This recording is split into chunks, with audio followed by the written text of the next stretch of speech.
Good evening, captains and lieutenants. I'm glad you could join me as we consider the next objective to occupy.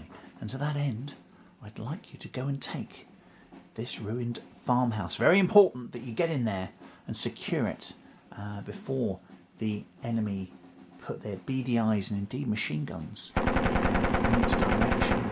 This is a bolt action. So I've been playing Conflict 47, as you may know if you watch regularly.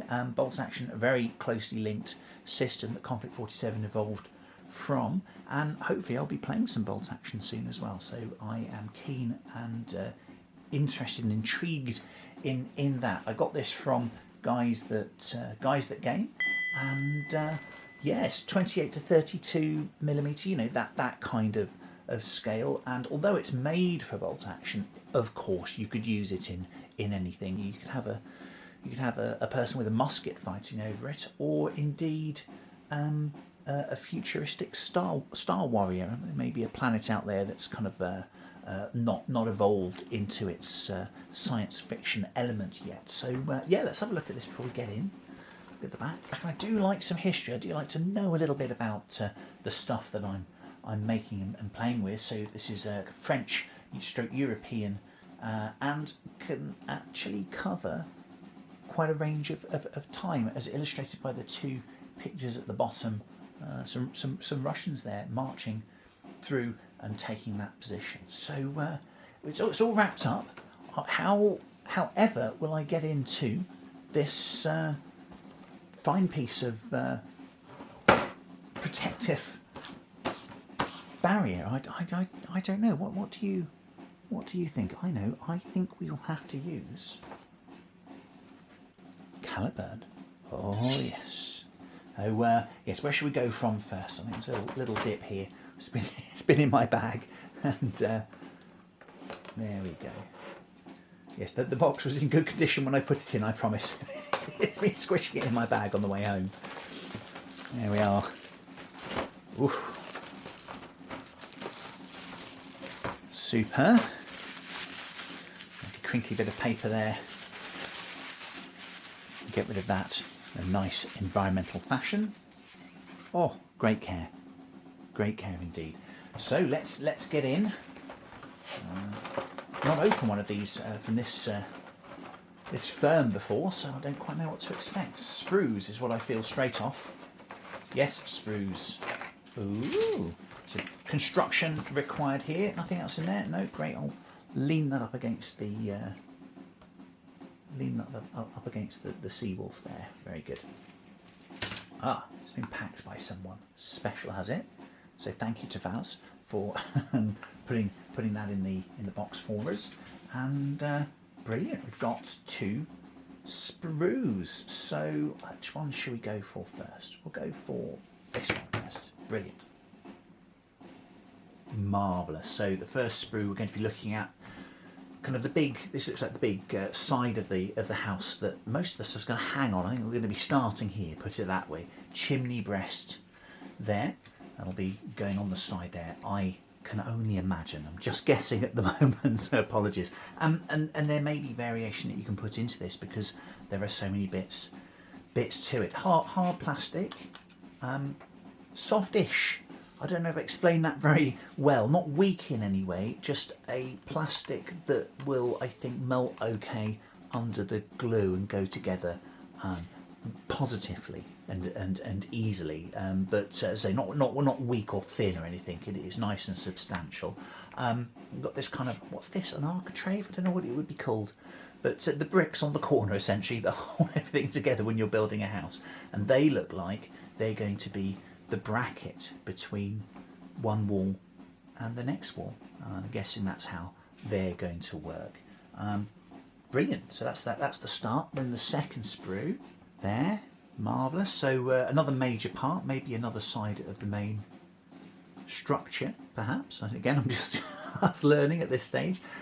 Smaller parts there, maybe part of a secondary structure, or just put it onto the side of the house that you've got if you want to keep everything in one place, not all together, so it's easy to pack away and put back out. The roof here, super stuff. I love the skeletal feel and look of that, don't you?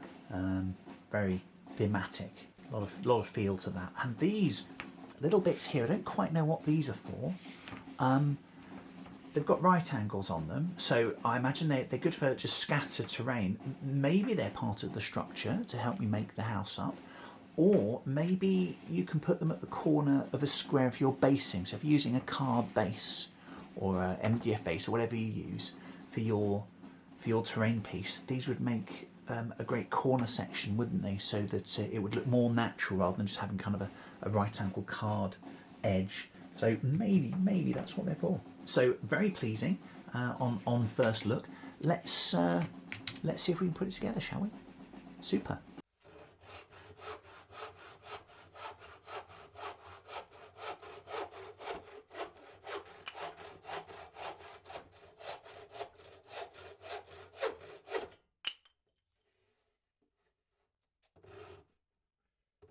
I'm just getting ready to put the roof on there, the beams, and yeah, they're little holes, little slots there for the pegs, for the beams themselves, in fact, to go into. So it's a nice guidance that you get, and a little lip to put over the edge of the roof as it goes up towards the chimney breast there. So that should be quite easy to put on, I hope.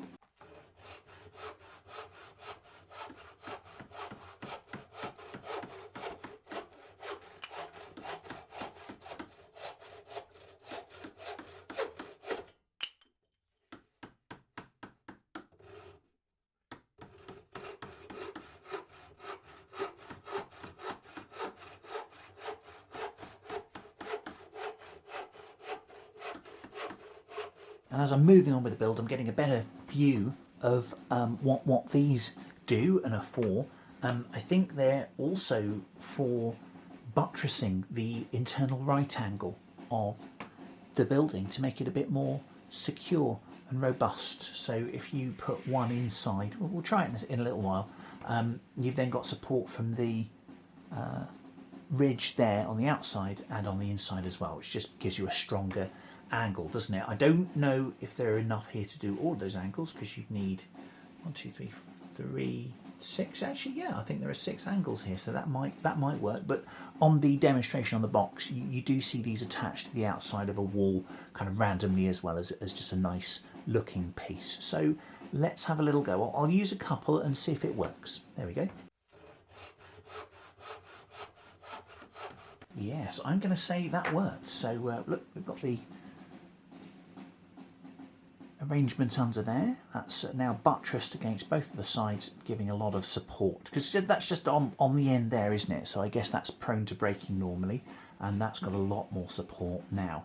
So looking at it, I don't think it's designed for everything, so I'm not sure we need every corner to be reinforced like this. So this internal angle here is already buttressed, isn't it, by the floor there, so that may well not be necessary. Maybe one there, perhaps, just this bit that's a little bit out on its own there, that feels really secure, so maybe that's just what that's for. And then maybe the others are for more artistic use. There we go, brilliant. I'll put 1 or 2 more on, and then I think we will almost be done.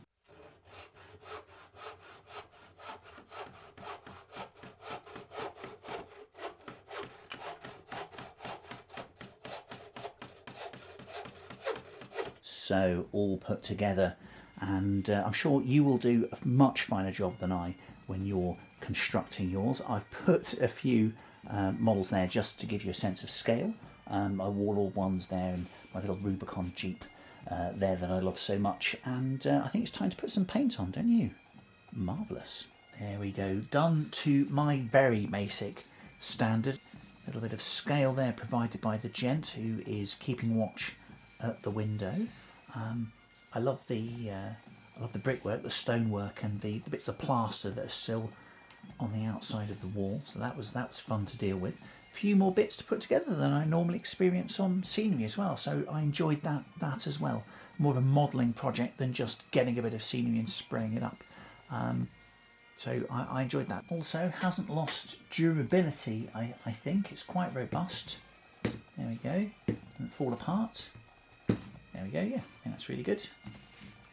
as well, because we've got that buttressing that we were talking about earlier and the way it's designed with the kind of internal parts designed to reinforce. Marvellous.